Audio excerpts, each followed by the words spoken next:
Enough is enough. The people are tired of suffering because of his war of choice. Those were the forceful words echoing across the House floor from Representative Gregory Meeks. I mean, just picture the tension in that room. It's June 2026, and the United States Congress has just taken an extraordinarily rare, incredibly dramatic step to forcefully pull the reins on the commander-in-chief right in the middle of a conflict with Iran. Welcome to The Explainer. Today, we're going to objectively break down what is, quite frankly, an incredibly high-stakes constitutional collision course between the president and Congress. We'll be looking at the War Powers Resolution, the ongoing military engagements in the Middle East, and really, the fundamental question of who actually holds the power to send American troops into battle. Our goal today is to untangle the politics, the history, and the very real global consequences of this standoff. Section 1. The June 2026 Showdown. Okay, let's dive into this and start with the recent political maneuvering that has brought this whole issue right to the forefront of American governance. On June 3, 2026, the House of Representatives took a truly momentous vote on House Concurrent Resolution 86. The resolution passed narrowly, 215 yeas to 208 nays. But you really have to look at the breakdown of that vote to see the full picture. In today's hyper-partisan environment, passing any resolution to directly rebuke a sitting president's military strategy, that's remarkable. Now, while the vote largely fell along party lines with Democrats pushing the measure forward, 4 Republicans actually crossed the aisle to vote yay. They joined Democrats to pass a measure that directs the removal of United States armed forces from hostilities with Iran. It is a clear, undeniable signal of mounting unease in the legislative branch. To really understand why Congress is pulling this lever right now, you have to understand this specific number, 60. Under the War Powers Resolution, when a president introduces U.S. forces into hostilities without a formal declaration of war from Congress, a very strict clock starts ticking. The White House essentially has a 60-day window to either get official statutory approval from Congress for that military action, or they have to pull the troops out. No exceptions. It is literally a legal tripwire, and it was designed specifically to prevent endless unauthorized conflicts. But hey, this isn't just some abstract, dusty legal debate happening in the halls of Washington. This directly impacts your wallet. The U.S. military action alongside Israel against Iran, which escalated back in late February, has led to a severe chokehold on the Strait of Hormuz. And if you aren't familiar, this strait is a vital global artery. We're talking oil, natural gas, and essential agricultural products like fertilizer. Because of the conflict disrupting the specific waterway, we are seeing immediate ripple effects right here at home. We're talking spiking gas prices at the pump and rising inflationary pressures on everyday consumer spending. The impact of this war is literally being felt at the supermarket. Section 2. The War Powers Rulebook. To fully grasp the sheer magnitude of the House's vote to stop this conflict, we really need to zoom out historically for a second and examine the constitutional rules Congress is actually using to fight the president. And this brilliantly illustrates the root of the whole problem, which lies in how the United States Constitution intentionally divides war powers. On one side, you have Article I. This gives Congress the exclusive power to declare war and the power of the purse, meaning they raise and fund the military. But on the exact same piece of parchment, Article II designates the president as the commander-in-chief of the armed forces, making them responsible for repelling sudden attacks and actually leading the military. This creates what constitutional scholars like to call a twilight zone of concurrent authority. The founders actually designed it this way on purpose so that neither branch could easily wage war alone. It essentially forces them to collide and compromise. Let's fast forward a bit to the Vietnam War.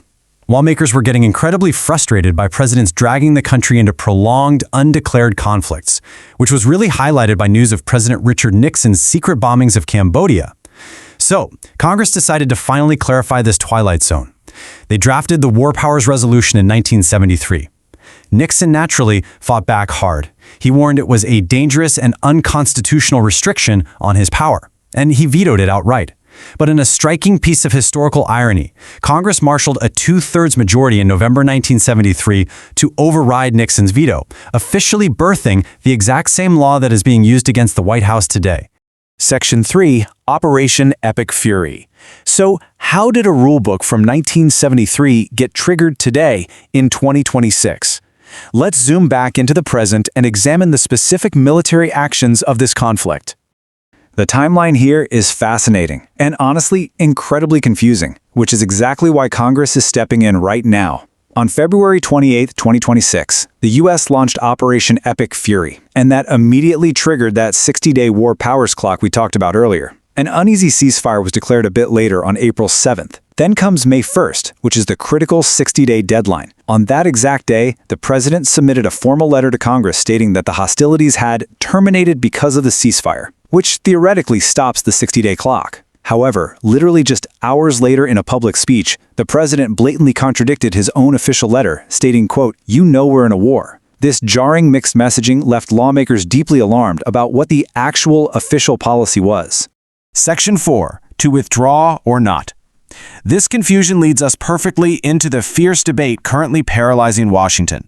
Let's shift into a strictly impartial breakdown of the competing arguments surrounding the House's push for a forced withdrawal. The administration and its allies strongly oppose the House resolution. Secretary of State Marco Rubio outlined this defense very clearly during a recent congressional hearing. His core argument is that diplomacy absolutely requires leverage. If Congress passes a law explicitly forcing the military to withdraw, the adversary immediately knows the president's hands are tied. As Rubio argued, if the Iranians know the U.S. military is legally barred from acting, they have absolutely zero incentive to negotiate a lasting peace deal. Now, what's really interesting here is a deeper policy analysis provided by the Foundation for Defense of Democracies. In an action memo, they outline 3 main warnings against Congress curbing military options. First, they argue it's totally counterproductive. Cutting off operations signals to adversaries like China and Russia, and allies alike, that U.S. security commitments are unreliable. Second, they point out a massive legal ambiguity. The resolution demands withdrawal from hostilities, but it doesn't clearly define what that actually means in practice. Does enforcing a naval blockade count as hostilities? And finally, they argue it's operationally dangerous. If Congress outright cuts off military options, they argue we are effectively conceding control of the Strait of Hormuz directly to Tehran. But, critics of the current strategy say Congress doesn't just have to choose between writing a blank check and ordering a total withdrawal. There is a third path available here, an authorization for use of military force, commonly called an AUMF. Instead of just pulling out entirely, Congress could pass a well-crafted AUMF.